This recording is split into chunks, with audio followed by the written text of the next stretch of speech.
Hello and welcome to another edition of Solent Sports Scoop. I'm Jamie Hawkins. And I'm Harry Wall.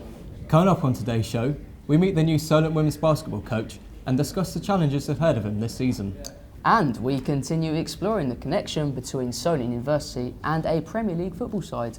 To kick us off, James Sloan went to the main campus to preview what will hopefully be another successful campaign for the ladies basketball team. A new season always brings fresh and exciting challenges, and the upcoming campaign is no different for the Solent women's basketball team. I'm here at East Park Terrace to find out how the side is shaping up under the guidance of new coach CJ Lee. Solent have one of the best basketball sides in the country, as shown by their second place finish in the Bucks Premier South Division last year. Liam Dell may no longer be in charge, but CJ Lee is no stranger to coaching university teams.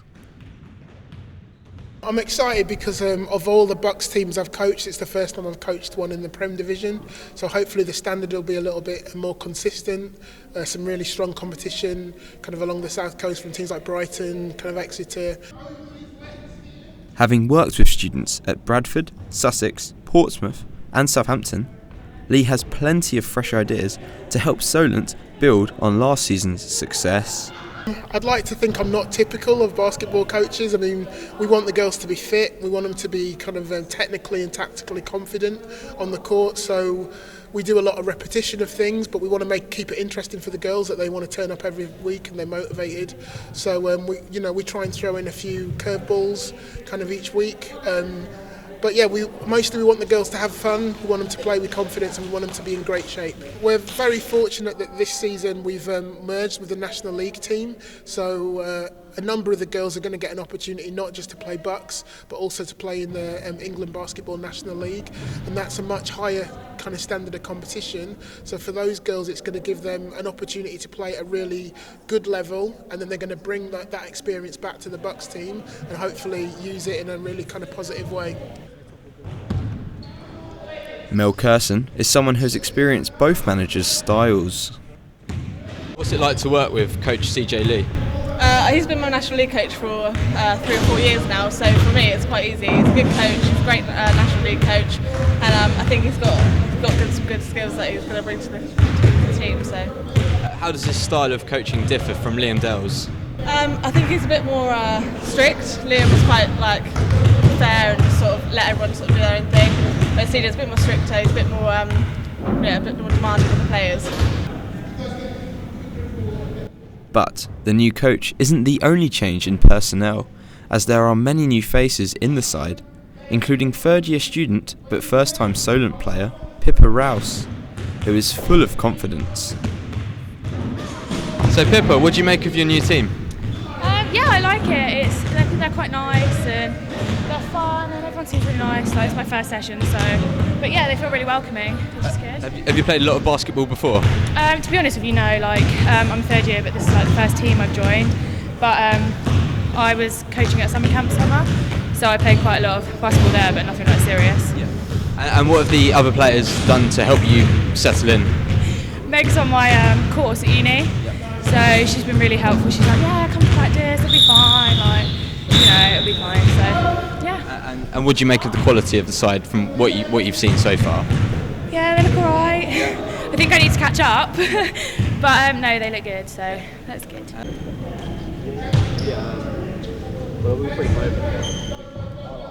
And Solent are in a buoyant mood and are optimistic about the upcoming season, setting their sights very high.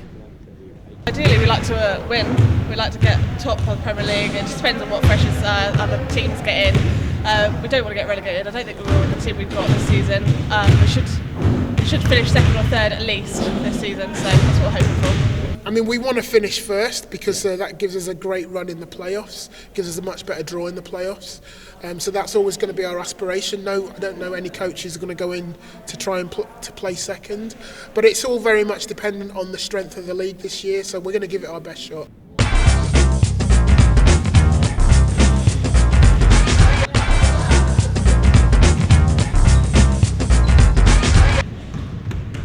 Though, as you can see, shooting hoops is not as easy as it looks, and therefore I won't be quitting my day job anytime soon. James Sloan, reporting for Solent Sports Scoop. Thanks, James. He definitely won't be getting any NBA trials anytime soon. He certainly won't, Harry. He should stick to gymnastics. It's been a mixed start for those that can actually play. CJ Lee's side have recorded a win and a loss from their first 2 games. Next up, following our previous story on the exciting link-up between Solent and Southampton Football Club, which enables students to purchase tickets, we look at how the Saints will benefit from the partnership. Chris Brown found out more.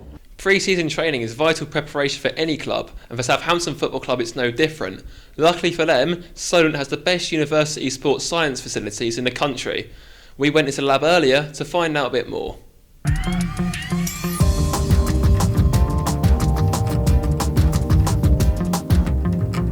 Dr. Stuart Bruce Lowe, Associate Professor of Sport and Exercise Science, talked us through how the links between Solent and Saints were initiated. It was a very long procrastinated process that takes a lot of time. When you're dealing with any kind of external client, these relationships take a long time to build up. A lot of initial conversations, football and the transient nature of football is very difficult to get involved sometimes, and it certainly took about 5 years to get involved properly. The facilities in question cost £1.3 million and have been used by other football clubs including Burnley, as well as rowers and triathletes. So, how important is sports science then? We'd like to say, our typical tagline for sports science is we'd like to say that we make a 1% contribution.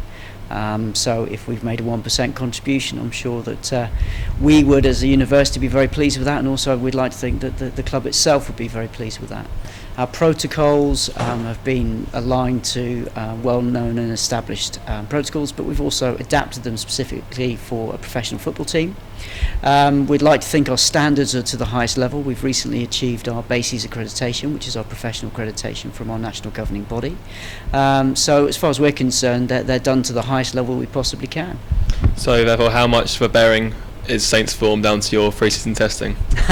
Well, as with any form of testing, a sports scientist is always in the back room, is always in the background.